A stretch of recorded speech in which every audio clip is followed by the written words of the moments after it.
또 K 콘텐츠 하면 빼놓을 수 없는 게 한류잖아요. 한류의 중심에 있는 K-팝에서는 세계관이 그 콘셉트의 핵심이 되었어요. 그러면 아이돌의 서사와 고전의 영웅 서사는 어떻게 비교할 수 있을까요? 예전에 엑소가 데뷔할 때 멤버들이 한 명씩 다 초능력 가지고 있다는 설정이 있었거든요. 엑소의 세계관은 특히 영웅의 서사와 맞닿아 있는 부분들이 많다고 보이는데요. 원래 자기가 초능력을 가지고 있던 걸 잊고 있었다가 지구에 왔더니 그 기억이 다시 되살아나면서 자기의 초능력을 가지고 어떤 악에 맞서 싸운다. 이런 것이 되게 전형적인 영웅의 서사, 영웅의 이야기라고 할 수가 있을 것 같고요. 또 고전 소설에 자주 나오는 적강 모티프도 발견을 할 수가 있고요. 확실히 아이돌한테 세계관이 있으면 팬들의 해석 영상도 나오고 제작될 수 있는 콘텐츠가 되게 많은 것 같아요. 그런데 이런 K-팝의 서사적인 원형이 아니라 올해 엄청 흥행을 이끌었던 캐대언 같은 경우에 한국 문양이나 전통적인 걸 많이 활용을 해서 시각적인 요소를 가지고 있잖아요. 이런 시각적인 요소들이 K 콘텐츠의 세계화 전략에는 어떻게 활용되고 있을까요? 고전적인 미학이나 전통 문양 같은 것들을 활용한 이런 의상들이 분명히 세계 시장에서는 문화적 다름이나 독창성을 경쟁력으로 삼는 전략이라고 보입니다. 한국의 독창성을 전략으로 삼는다는 게 되게 흥미로운 것 같은데요. 그러면 이러한 한국적이고 고전적인 특성이 전 세계 소비자들에게는 어떻게 소비되고 수용되고 있는 걸까요? 한국적이고 고전적인 특성이 세계의 시청자들에게는 조금 다르게 수용된다는 점이 먼저 지적이 되어야 할 것 같은데요. 아무래도 다른 문화와 다른 정서를 가지고 있다 보니까 세계의 시청자들이 보기에는 자기의 정체성 그리고 자기의 문화와 정서에 맞게 자기화해서 수용을 한다는 점을 좀 지적을 해야 할 것 같습니다. 더 이상 한국만의 것이 아니고 이제 전 세계가 자기의 언어로 자기의 정체성으로 번역해서 보는 글로벌 서사가 된 것이죠. K 콘텐츠가 세계로 뻗어나갈 때 각 나라의 소비자들이 자신의 정서와 문화에 맞춰서 자기화한다고 설명해 주셨는데 그러한 사례가 있을까요? 네, 아무래도 캐대언의 사례를 들어서 말씀을 드리면 좋을 것 같은데요. 한국인인 우리가 보았을 때는 한국의 전통적이고 고전적인 요소들이 굉장히 섬세하게 표현됐다는 거에 재미를 느끼고 어떤 요소들이 있는지 찾아보는 것도 흥미롭고요. K 애니메이션이 이렇게 성공을 거두었다. 이런 것도 자부심이 되기도 하는 것 같은데요. 세계인의 시선에서 봤을 때는 구체적인 요소를 재밌어 할 수도 있지만 그보다는 좀 더 보편적인 메시지에 집중하는 경향이 있지 않나 싶습니다. 예를 들어서 주인공인 루미라는 인물이 절반은 데몬이라는 핏줄이 있고요. 또 절반은 헌터의 정체성이 있는 것이잖아요. 그 정체성이 이렇게 충돌하면서 발생하는 어떤 내면의 갈등 그리고 그로부터 벗어나는 어떤 성장의 서사 이런 것들이 본인이 경계의 정체성에 있다고 생각하는 전 세계의 누구에게나 감동을 줄 수 있는 보편적인 서사라고 보이고요. 그리고 진우와 루미 사이에 있는 로맨스 서사 뭐 이런 것들도 적대적인 관계 속에서 어쩔 수 없이 피어나는 사랑 이런 거는 로미오와 줄리엣부터 유구하게 이어졌던 전 세계에서 인기 있는 서사 공식이죠. 뭔가 캐대언의 사례를 들으니까 한국의 독창성이랑 국적을 초월하는 서사적인 원형 덕분에 캐대언이 또 흥행할 수 있었던 것 같네요. 그러면 요즘 K 콘텐츠 제작자들은 이러한 보편적인 가치를 의식적으로 전략으로 삼고 있을까요? 네, 저는 그렇다고 생각을 하고요. 요즘의 문화 생산자들은 본인이 한국만의 아티스트, 한국만의 제작자 이렇게 생각을 하기보다는 전 세계에 있는 시청자들의 대상으로 보다 좀 보편적인 메시지를 던지는 노력을 하고 있지 않나 이런 생각이 듭니다. 예를 들어서 BTS의 성공만 보더라도요. UN에 가서 연설을 하거나 엄청나게 큰 무대에서 뭐 공연을 하거나 이런 것들에 대해서 한국인들은 좀 민족적인 자부심을 느끼기도 하잖아요. 근데 BTS 본인들은 Love Yourself라는 메시지? 그러니까 한국인뿐만 아니라 뭐 인종이나 젠더 그리고 국경을 넘는 보편적이고 초월적인 메시지를 던지려고 노력을 하고 있다는 생각이 들거든요. 그것이 이제 전 세계 팬들에 대한 외침일 거고요. 또 반면으로는 BTS가 이제 고전적이고 한국적인 이런 요소들도 무대 의상에서도 그렇고 뭐 앨범 컨셉에서도 잘 녹여내잖아요. 이런 양면적인 특성이 오늘날 뭐 K-팝이나 K-고전 콘텐츠에서 보이는 특성이라고 생각을 합니다. 이러한 고전의 서사를 가져올 때 과거의 것을 답습하기보다 새롭게 좀 좀 각색을 하는 경우가 많은 것 같아요. 어떻게 해야 고전의 서사 원형을 비판적인 성찰로 이어나갈 수 있을까요? 되게 중요한 점을 지적해 주신 것 같은데요. 저는 일단 고전이 원형 보존의 핵심이 있다기보다는 무한한 창작의 변주에 있다고 생각을 합니다. 다시 말하자면 박물관에 있는 어떤 유물처럼 고전을 보존하는 노력보다는 새로운 시대와 가치에 계속 충돌을 하면서 새롭게 재구성되고 또 해석되는 과정 속에서 고전이 생명력을 얻는다고 생각을 합니다. 그리고 애초에 고전이 한 명의 원작자가 각 잡고 글을 써서 만든 것이 아니기 때문에 고정되고 유일한 원본이라는 개념이라기보다는 굉장히 다양하게 창작이 되고 변주가 될 수 있는 원천 소스에 가깝다고 얘기가 됩니다. 원본이 없는 원천 소스라는 말씀이시군요. 그렇다면 이러한 변주의 자유와 원형 보존의 책임이 충돌하는 지점은 어딜까요? 또 특히 요즘 저희 K 콘텐츠가 세계적으로 많이 파급이 되고 있잖아요. 그런데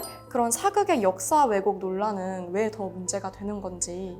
말씀해주신 것처럼 원형 보존이냐 아니면 창작적 변주가 가능하냐 이런 논란은 굉장히 중요한 문제고, 이런 문제가 가장 첨예하게 드러나는 장르가 말씀해주신 사극이라는 장르죠. 특히 오늘날 요즘 콘텐츠가 넷플릭스나 여러 플랫폼을 통해서 전 세계적으로 송출이 되기 때문에 만약에 드라마에서 역사 왜곡이 이루어진다고 하면 그게 전 세계인한테 퍼지는 거니까 사람들이 좀 더 역사 왜곡에 대해서 민감하게 반응을 하고 걱정하고 있는 것 같아요. 그렇다면 역사 왜곡으로 결국 폐지까지 간 사극과 또 호평으로 끝난 사극 사이의 차이점은 뭐라고 생각하세요? 저는 그 차이점이 사소한 고증이나 이런 것보다는 우리가 다루고 있는 고전이나 전통, 역사에 대한 공감과 존중의 문제라고 생각을 하는데요. 만약에 창작자가 본인이 그 작품을 통해서 내가 말을 하고자 하는 것이 우리 역사에 대한 존중이고 고전에 대한 공감이다, 이런 점을 시청자들에게 납득을 시킬 수가 있다면 저는 창작적 변주가 크게 문제가 되지 않는다고 생각을 하고요. 그리고 우리가 소비자로서 이러한 작품들을 볼 때도 만약에 어떤 작품이 좀 대중들에게 받아들여지지 않는다면 그게 왜 받아들여지지 않는지 좀 구조적으로 성찰하고 비평할 필요도 있는 것이고요. 시청자와 소비자가 납득을 할 수 있냐 없느냐, 이게 중요한 관건이 되겠네요. 그렇죠. 네, 제가 오늘 전기수처럼 고전 콘텐츠와 관련한 여러 썰을 여기저기 풀어봤는데요. 만약에 오늘 내용이 흥미로우셨으면 다음 학기 고전 콘텐츠와 문화산책 교양 수업에 오시면 더 다양한 얘기로 여러분들과 이야기 나눠볼 수 있을 것 같습니다. 기대하겠습니다. 오늘은 우채리 교수님 모시고 K 콘텐츠 속에 숨겨진 고전의 유산과 그 비평적 의미에 대해서 이야기 나눠봤습니다. 여러분들도 앞으로 콘텐츠를 볼 때 어떤 고전 이야기가 숨겨져 있는지 생각해보시는 건 어떨까요? 그럼 다음에는 더 흥미로운 이야기로 찾아뵙겠습니다.